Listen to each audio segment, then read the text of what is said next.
Hello बच्चों, मैं Zaheer sir आपका केमिस्ट्री का टीचर। कैसे हैं आप सब लोग? आई होप सो बहुत अच्छे से होंगे और पढ़ भी रहे होंगे। बेटा, जैसे जैसे आपके एग्जाम्स नज़दीक आ रहे हैं, आप लोगों के ऊपर आपकी परीक्षा का प्रेशर बढ़ रहा है ना? तो इसलिए क्लासरूम में पढ़ाने के साथ साथ हमने सोचा कि कुछ वीडियो भी आपको प्रोवाइड करा दी जाए जिससे आपको पढ़ने में मदद मिल सके। तो उसी क्रम में हम लोग आज पढ़ने वाले हैं जीरो ऑर्डर ऑफ रिएक्शन के बारे में। सबसे पहली बात यह है कि ऑर्डर ऑफ रिएक्शन क्या है, यानी अपक्रिया की कोटि क्या है। तो हम लोग जानेंगे पहले, सबसे पहले कि अपक्रिया की कोटि क्या है। तो अपक्रिया की कोटि का मतलब ऑर्डर ऑफ रिएक्शन है। अपक्रिया की कोटि का मतलब क्या है? ऑर्डर ऑफ रिएक्शन है। तो ऑर्डर ऑफ रिएक्शन क्या होते हैं? यानी किसी रासायनिक अपक्रिया में भाग लेने वाले वे अभिकारक अणु जिनसे अपक्रिया का वेग निर्धारित होता है। किसी रासायनिक अपक्रिया में भाग लेने वाले वे अभिकारक अणु जिनसे अपक्रिया का वेग निर्धारित होता है अपक्रिया की कोटि कहलाते हैं। ठीक है। इस आधार पर अपक्रिया की कोटि को बेटा कई भागों में बांटा गया है। 5 भागों में आप कह सकते हैं। नंबर 1 शून्य कोटि की अपक्रिया, नंबर 2 प्रथम कोटि की अपक्रिया, नंबर 2 द्वितीय कोटि की अपक्रिया, नंबर 3 तृतीय कोटि की अपक्रिया और नंबर 4 जो है छद्म या आभासी एकाणुक अपक्रिया जिसको हम कहते हैं। तो आज हम लोग जो पढ़ने वाले हैं वो हमारा टॉपिक है शून्य कोटि की अपक्रिया के लिए गतिक समीकरण लिखना है, यानी इंटीग्रेटेड इक्वेशन लिखना है हमको जीरो ऑर्डर ऑफ रिएक्शन के लिए। तो आज हम ये जानना चाहेंगे कि जीरो ऑर्डर ऑफ रिएक्शन क्या है, यानी शून्य कोटि की अपक्रिया क्या है। तो वे रासायनिक अपक्रियाएं जिनमें अपक्रिया का वेग किसी भी अभिकारक पदार्थ की सांद्रता पर निर्भर नहीं करता है वो शून्य कोटि की अपक्रियाएं कहलाती हैं। एक बार फिर से सुनेंगे बेटा ध्यान से। वे रासायनिक अपक्रियाएं जिनमें अपक्रिया का वेग किसी भी अभिकारक पदार्थ की सांद्रता पर निर्भर नहीं करता है उसे हम कहते हैं शून्य कोटि की अपक्रिया। जो भी प्रकाश रसायन अपक्रियाएं होती हैं वो शून्य कोटि की अपक्रियाएं कहलाती हैं। जैसे आप H2 + Cl2 प्रकाश की उपस्थिति में 2HCl बनाते हैं, ये आपकी जो है वो शून्य कोटि की अपक्रिया यानी जीरो ऑर्डर ऑफ रिएक्शन है। ठीक है। तो हम लोग आज सीखने वाले हैं जो शून्य कोटि की अपक्रिया है उसके लिए गतिक समीकरण लिखना है। क्या लिखना है? जीरो ऑर्डर ऑफ रिएक्शन के लिए इंटीग्रेटेड इक्वेशन को लिखना है। तो बेटा क्वेश्चन देखिए बोर्ड पे लिखा हुआ है, शून्य कोटि की अपक्रिया के लिए गतिक समीकरण लिखना है, यानी integrated equation of zero order of reaction करना है। तो सबसे पहले माना कोई शून्य कोटि की अपक्रिया है, माना कोई शून्य कोटि की अपक्रिया निम्नलिखित है जो आपके सामने लिखी हुई है। यहाँ पर A अभिकारक है, B और C उत्पाद है। तो शून्य कोटि की अपक्रिया में A अभिकारक है यानी रिएक्टेंट है, B और C उत्पाद है यानी प्रोडक्ट है। तो इस अपक्रिया के लिए जो रेट ऑफ रिएक्शन होगा यानी अपक्रिया का जो वेग होगा वो समानुपाती होगा अभिकारक की सांद्रता के। अभिकारक की सांद्रता के समानुपाती होता है यानी कंसंट्रेशन ऑफ A होगा।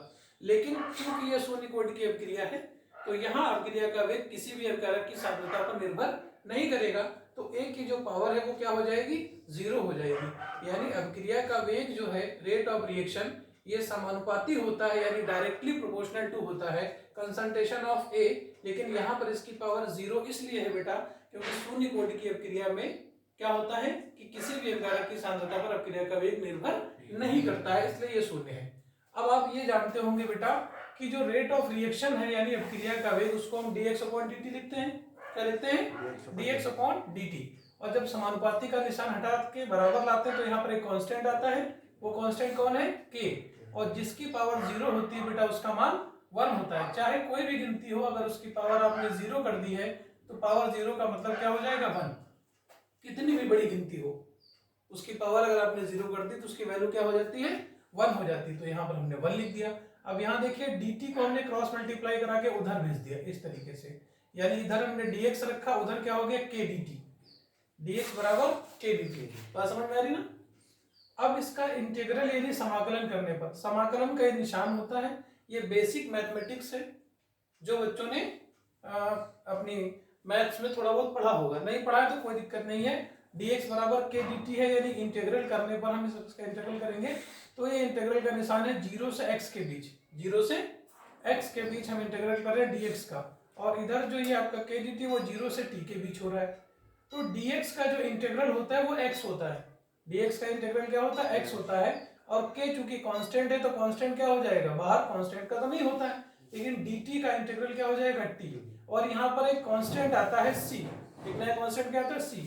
तो dx का इंटीग्रल हो गया आपका x और dt का हो गया आपका t, और ये कांस्टेंट t है, प्लस एक नया कांस्टेंट आता है c, उसको बोलते हैं समाकलन नियतांक।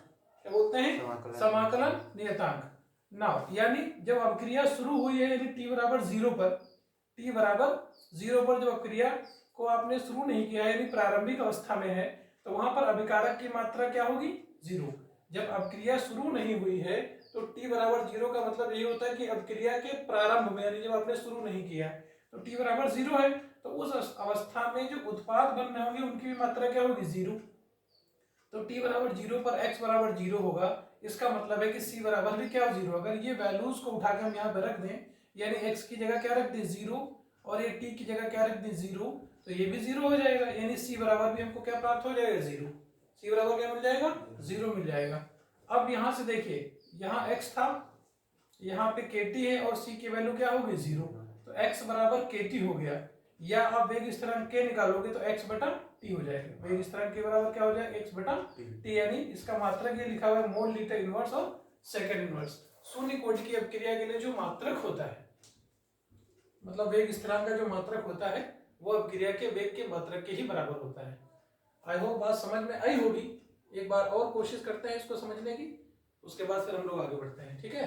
तो शून्य कोटि की अपक्रिया में अभिकारक A है जो B और C उत्पाद बना रहा है। अभिक्रिया का वेग समानुपाती होता है अभिकारक की सांद्रता के, है ना। यहाँ किसी भी अभिकारक की सांद्रता पर निर्भर नहीं करेगा, इसलिए पावर क्या हो जाएगी? 0। जिसकी पावर 0 होती है उसका मान 1 होता है, यानी इसकी जगह हम 1 रख देंगे। और यहाँ पर समानुपाती का निशान हटा के जब बराबर लाते हैं तो कांस्टेंट k आ जाता है। जब क्रॉस मल्टीप्लाई करते हैं तो ये k dt इधर आ जाता है और इधर होता है dx। फिर इसका समाकलन करते हैं, ये समाकलन का निशान है, तो dx का समाकलन करने पर x आता है, dt का समाकलन करने पर t आता है, और एक यहाँ पर नया कांस्टेंट c आ जाता है, और ये क्या आपका कांस्टेंट ऐसे रहेगा। अब क्या होता है कि c समाकलन नियतांक है, हमने बताया कि t बराबर 0 पर, यानी अभिक्रिया की प्रारंभिक अवस्था में जब t बराबर 0 होगा, यानी अभिक्रिया शुरू नहीं होगी, वहां पर जो आपका ये उत्पाद होगा वो भी क्या होगा? 0 होगा। तो t बराबर 0 पर जब x 0 होगा तो c का मान भी क्या आएगा? 0 आएगा। रख के देख लो, यहाँ पे 0 रखोगे और यहाँ पे 0 रखोगे तो 0 × t 0 आ जाएगा, यानी c बराबर क्या आ जाएगा? 0। अब क्या है, इसी में देखते हैं c की जगह हमने क्या रख दिया? 0, यानी x बराबर kt आ गया, या k जो वेग स्थिरांक है वो k बराबर x अपॉन t आ जाता है। आई होप इतना समझ में आया होगा, ठीक है बेटा। चलिए, इसमें कुछ महत्वपूर्ण बिंदु रह गए हैं जिनको हम लोग अगले वीडियो में देखेंगे। अभी आप इसको अच्छे से समझिए, मिलते हैं नेक्स्ट वीडियो में।